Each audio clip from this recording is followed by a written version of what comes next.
sebuah hadis yang sahih, Ammar muli al-iman ila musyashi.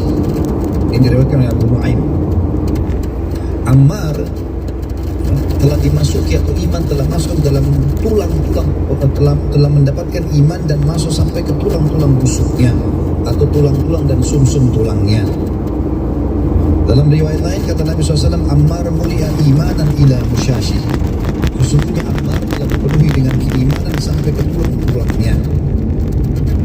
Yang kesembilan, keutamaan Ammar. Kata Nabi SAW, maaf, yang kesembilan di sini, kita diperintahkan untuk mengambil petunjuk darinya. Semua perilaku Ammar kita dianjurkan untuk mengambil petunjuk darinya. Sebagaimana sabda Nabi SAW dalam hadis yang masyhur, "Iqtadu billadaini min ba'di min ashabi." Ambillah selalu petunjuk dari dua orang sahabatku setelah aku meninggal, Abu Bakar wa Umar, Abu Bakar dan Umar. Wahtadu bihadi Ammar, dan selalu ambil petunjuk yang lebih khusus lagi daripada Ammar. Dari di sini Abu Bakar sama Umar disebutkan oleh Nabi SAW, tapi Ammar disembunyikan. Secara khusus kalau mau ikuti secara pribadi, maka Ammar ikuti. Boleh dikatakan wa tamassaku bi ahdi Ibnu Mas'ud, dan selalulah berpegang pada wasiatnya Abdullah bin Mas'ud. Dan ini sebabnya Umar bin Khattab mengutus ke Kufah dua orang ini, Ammar bin Yasir jadi gubernur dan Abdullah bin Mas'ud sebagai pengajar. Juga Nabi SAW bersabda dalam sebuah hadis yang sahih diriwayatkan Tirmidzi, Imam Ahmad dan juga Ibnu Majah, "Ma khuyira Ammarun baina amrayni illa ikhtara arsyadahuma." Ammar tidak diberikan dua pilihan kecuali dia pasti akan memilih yang terbaik. Artinya jangan pernah luput, kalau Ammar pilih A ya A, maka ikutilah dia seperti itu. Dan ini keutamaan juga untuk beliau secara pribadi. Kemudian yang ke-10 teman-teman sekalian, dipastikan Ammar juga selamat dari segala godaan syaitan. Jadi selama ini kan kita tahu Umar bin Khattab radhiyallahu anhu yang syaitan lari dari kita. Ammar juga sama. Ammar juga sama.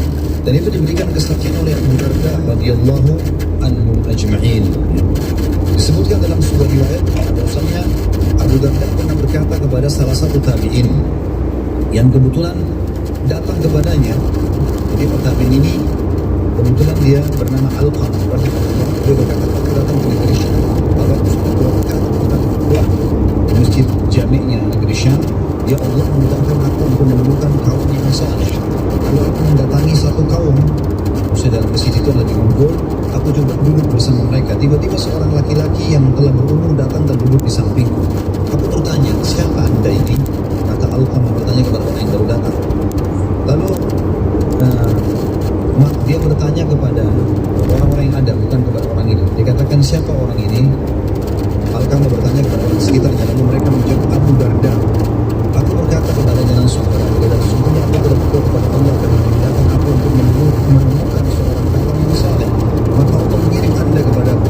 Lalu Abu Darda bertanya kepadanya, dari mana asal? Dia mengatakan dari Kufah. Pada saat itu, ya, Ammar lagi jadi gubernur di sana. Lalu kata Abu Darda, bukankah di sana ada Ibnu Abdi, maksudnya Ibnu Mas'ud, Abdullah bin Mas'ud, orang yang menyiapkan sepasang sandal Rasulullah SAW, tikar dan air bersuci beliau? Bukankah di sana ada seorang laki-laki yang dilindungi dari syaitan melalui lisan nabinya, yaitu Ammar bin Yasir? Bukankah di sana ada seorang laki-laki yang pemegang rahasia Rasulullah SAW, yang mana tidak seorang pun mengetahui selainnya, maksudnya adalah Hudzaifah bin Yaman. Lalu Abu Darda membaca firman Allah, A'udzubillahi minasyaitonir rajim. Lalu Abu Darda bertanya, bagaimana Abdullah membaca firman Allah, wal laili idza yaghsha, dan demi malam pada saat ia menutupinya? Maka Alqamah berkata, maka kubacakan kepadanya, A'udzubillahi minasyaitonir wal laili idza yaghsha wan nahari idza tajalla wa ma khalaqadz dzakara wal untha. Demi malam ketika ia menutupi, demi siang ketika ia terang benderang, dan penciptaan laki-laki dan perempuan. Abu Darda berkata, demi Allah Rasulullah SAW telah membacanya kepadaku dari mulut beliau kepada mulutku seperti tadi itu. Jadi di sini yang jadi saksi bahasan kita ternyata kata para ulama, Abu Darda memberikan kesaksian kalau Ammar bin Yasir laki-laki yang dilindungi dari syaitan dan lisan nabinya. Kata para ulama sebenarnya lebih bahas kalau dia posisinya seperti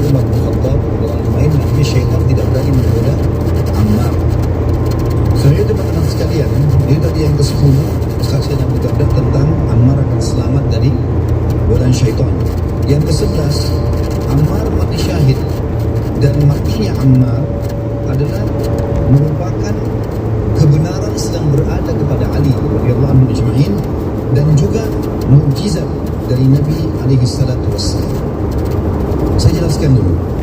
Jadi di zaman Nabi SAW, di zaman Ali bin Abi Thalib radhiyallahu anhu, kasus terjadi. Ini sudah saya ceritakan sebenarnya di kisah Uthman bin Affan. Pada saat Uthman bin Affan terbunuh, maka sahabat berselisih pendapat.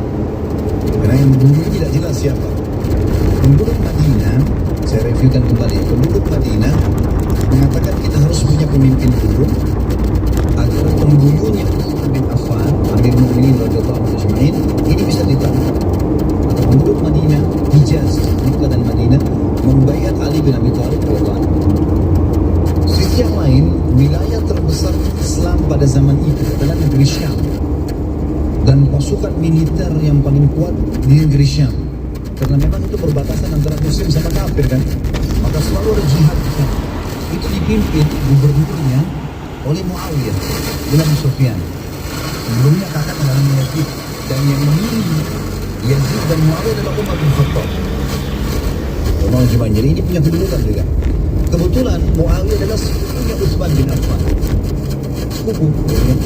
Maka dia kirim surat kepada Ali, wahai Ali, jangan dibaiat dulu menjadi khalifah. Bagaimana kalau kita tangkap dulu pembunuhnya Amirul Utsman? Ali balas lagi, kalau kita menunggu tidak ada pemimpin, siapa yang akan ambil keputusan? Maka harus ada baiat dulu. Keluarlah Muawiyah bin Abi Sufyan radhiyallahu anhu ajma'in dari negeri Syam menuju mau ke Madinah. Pada saat itu mau ke Madinah ya, tujuannya ingin bertemu dengan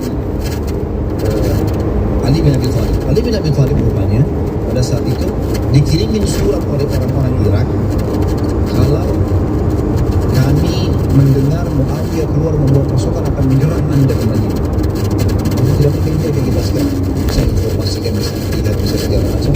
Ali bin Abi Thalib berjaga-jaga membawa pasukan keluar dari Madinah, dan ketemulah mereka ringkasnya di wilayah namanya Siffin. Pada saat ketemu di Siffin ini kurang lebih tahun 37 atau 38 Hijriah, saya lupa, tapi salah satu tahun ini. Yang jelas pada saat bertemu dua pasukan tersebut, maka terjadilah negosiasi, ya kan? Dan negosiasi adalah sama tadi kasusnya. Sebenarnya intinya adalah Muawiyah mengatakan, kalau pembunuhnya kami bayar Anda. Ali bilang bayar dulu baru kemudian cari pembunuhnya. Itu saja poinnya sebenarnya, gitu kan? Tapi pada saat sudah sampai pada titik kesepakatan, Ali mengatakan, saya setelah dibayar, saya akan tangkap pembunuhnya.